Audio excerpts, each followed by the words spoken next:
So hey, what's up everyone? This is your Queen Saliste, and welcome back to my channel. So guys, for today's vlog or for today's video ay may bago na naman tayong gagawin na yes, of course, this is a request makeup tutorial once again. Ang request sa atin ngayon ay yung daily makeup. Ayo, alam mo yung pwedeng gamitin mo lang siya pang everyday look. Ito yung mga dapat mong gawin, especially kapag summer, 'di ba? So first of all, gagamit tayo ng sunscreen. Napakahalaga guys na bago ang lahat. Alam nyo, parang ngayon ang pinaka-importante na, especially yung mga generation ngayon, mag-skincare talaga. Kahit minsan wala nang makeup pero naka-skincare, ganon. So, nakapag toner and serum na ako, everything. So, gamitin ko tong aking parang wala nang laman. Itong aking Utsuwo Brightening Sunscreen. Long-term protection. So, long-term. Alam niyo kung bakit long-term siya? Tumatagal siya ng 6 to 8 hours. 'Di ba? Usually kasi yung iba, every 4 hours dapat tawag dito? Mag-retouch ka na or maglalagay ka na ulit ng sunscreen. Alam niyo, yung gusto ko talaga dito, 'di ba? Sobrang akala mo ang puti niya, walang white cast. Blendable siya. Talagang the more mo siyang ibine-blend sa face mo, hinihigop siya ng face mo. 'Di ba? And especially ngayon na summer, guys, dapat hindi dry yung mukha niyo. Alam niyo, yung madalas ko din ginagawa, one of my skincare ay ang maglahid ng yellow sa mukha. So, yun. Pag sinisipag ako. Madalas kasi akong tamarin talaga mag-skincare, guys. Especially kapag nasa bahay lang naman ako. Bukod sa nanghihinayang ako sa mga product, wala. Tamad lang din talaga ako. So, ida-double portion natin yung sunscreen natin dahil ayoko mag-foundation. So, pwede kayong gumamit, guys, ng CC sunscreen kung ayaw nyo namang parang brightening serum effect, ganon. So, gamit kayo ng CC sunscreen para hindi na kayo magfa-foundation or mga tinted, alam niyo yung mga tinted sunscreen or BB cream, yun. Yun usually yung mga dapat ginagamit nyo pang everyday, everyday makeup look nyo. So, 'di ba? So, kailangan yung amount na nilalagay nyo dyan sa mukha ninyo, hindi masyadong madami kapag everyday look lang. Yung tipong very light lang. Ganon. Okay, then next guys ay muna tayo, prep ng ating lips. Gustong-gusto ko to guys kasi alam nyo, lip oil lang siya pero may color na. Kita nyo? Sa dito. Nakaka-moisturize siya ng labi. Especially kapag winter guys or even summer ay mabilis mag-dry yung lips, 'di ba? Tapos magka-crack-crack. Wala naman nagbabasa ng labi nyo. So, sarili ninyo na lang. Joke lang. Okay. Anyway, so after that guys, ay magko-concealer lang ako ng aking under eye area and dito sa aking mga breakouts dito. So, konti lang, as in konti lang guys. Kasi ngayon, alam niyo yung konting amount na lang yung product na nilalagay kasi may skincare na. Unlike before talaga, pag magko-concealer, itong buong to. As in ganon. 'Di ba? Tapos may foundation pa.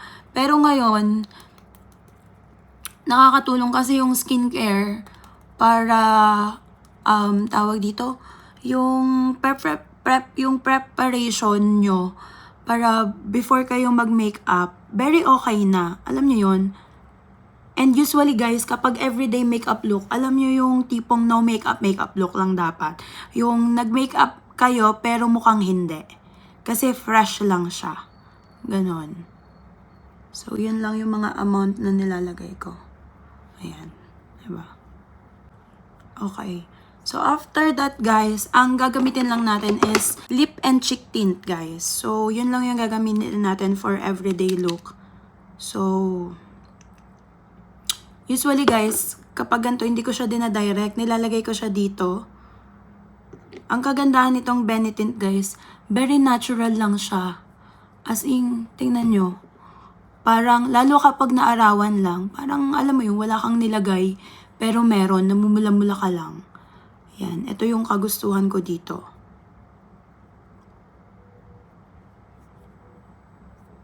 So, i-blend mo muna siya sa kamay mo bago mo siya ilagay sa direct sa face mo.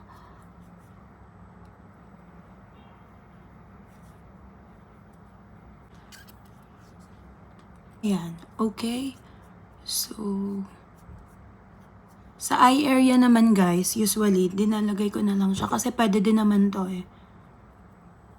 Pero as in konti lang. Diba? Usually, ang ginagawa ko na lang is, etong kumukuha ko sa blush ko. Which is pink. Then, kuha ko dito. Then, lalagay ko lang dyan. Para fresh lang guys. Kita nyo? Konti lang. Pagkakulay lang yung ano nyo. Kasi everyday look lang naman yun. So, after that, gaya ng ginagawa ko palagi, binabrush up ko lang yung kilay ko. Kung bushy naman yung hair nyo guys, I really recommend using this eyebrow mascara. Diba? Ibabrush mo lang ng ganyan yung kilay mo. Tamang magkakulay lang ba? And always remember guys, kung ano yung kulay ng hair nyo, dapat ganun din yung eyebrow nyo.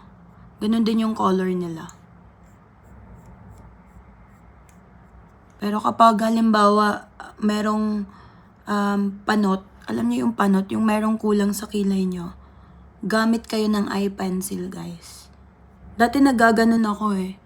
Pero ngayon kasi okay na sa akin tong kilay na to.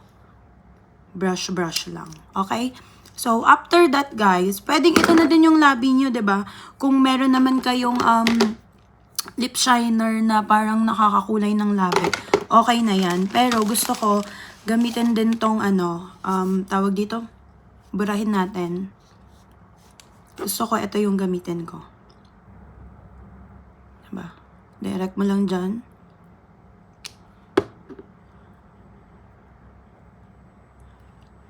Kasi itong na to, Benetint na to guys, sobrang tagal nito eh.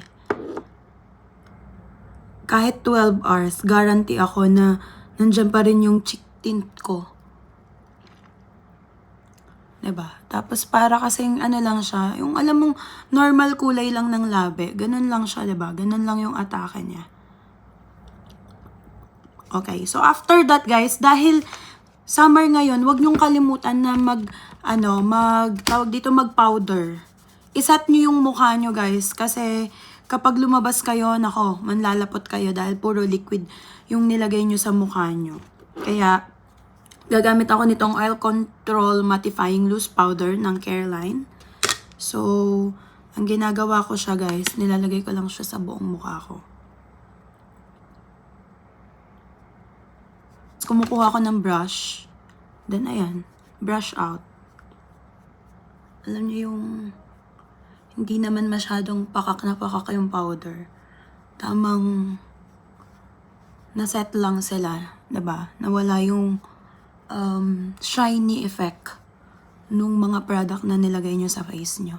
And then after, okay lang din naman na mag-contour kung hindi kayo confident sa nose nyo. Pero pwede din namang hindi na kapag everyday look. Pero ako magko-contour ako guys, konti lang. Ayan.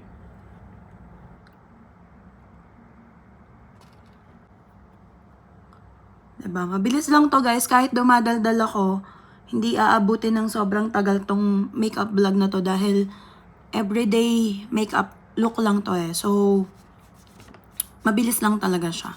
And then after guys, kuha kayo ng highlighter. Any highlighter that you have. So, meron ako dito kasi 3-in-1 to guys. Mahilig ako sa mga 3-in-1. Actually talaga. So, lagyan nyo lang yung cheek nyo.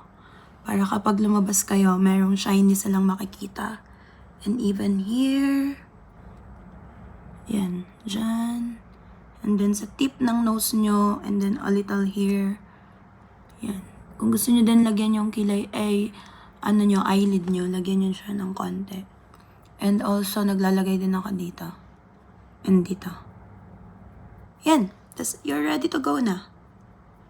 Yan. Ganyan lang yung aking everyday makeup look, guys. Diba? Tadan! Tapos na! That's it. What else? What do you want? Diba? So, mag-comment kayo dyan, guys, kung may mga request pa kayo na gawin ko na halimbawa pang school or from anywhere. I-try natin kung makakaya ko pa.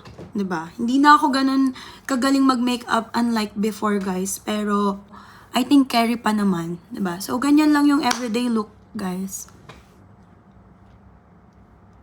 Alam nyo yung no makeup look. Pwede kayong mag-contour ha, pwedeng hindi din. So, nasa sa inyo yon. So, i-flex ko na itong look ko, guys. Then, mag-end na tayo. Mag-end. Ano to, live?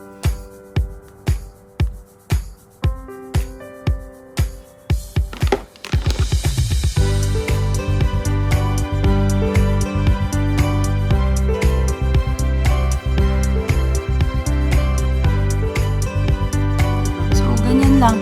Everyday makeup look with this everyday hairstyle. Ito lang talaga yung favorite hairstyle ko, guys, simula noon. Kasi wala. Parang nagkakaroon lang ng dimension yung buhok ko kapag meron akong braid na ganyan. Dalawa sa magkakala. So anyway, guys, hope ay nagustuhan nyo itong aking everyday makeup look. So yun. Diba? Mukhang meron or wala na makeup. So, yeah. Dito ko natatapusin tong vlog na to, guys. Maraming salamat sa inyong panonood. And, huwag niyong kalimutan, guys, na mag-comment down below. Mag-comment down below for anything that you want na gusto nyong i-request na gawin ko na makeup tutorial. So, i-career natin to habang sinisipag tayo, guys, na mag-makeup vlog. Maraming salamat once again. Don't forget to like, share, subscribe, and click the notification bell for more upcoming videos. Bye, everyone! Mwah!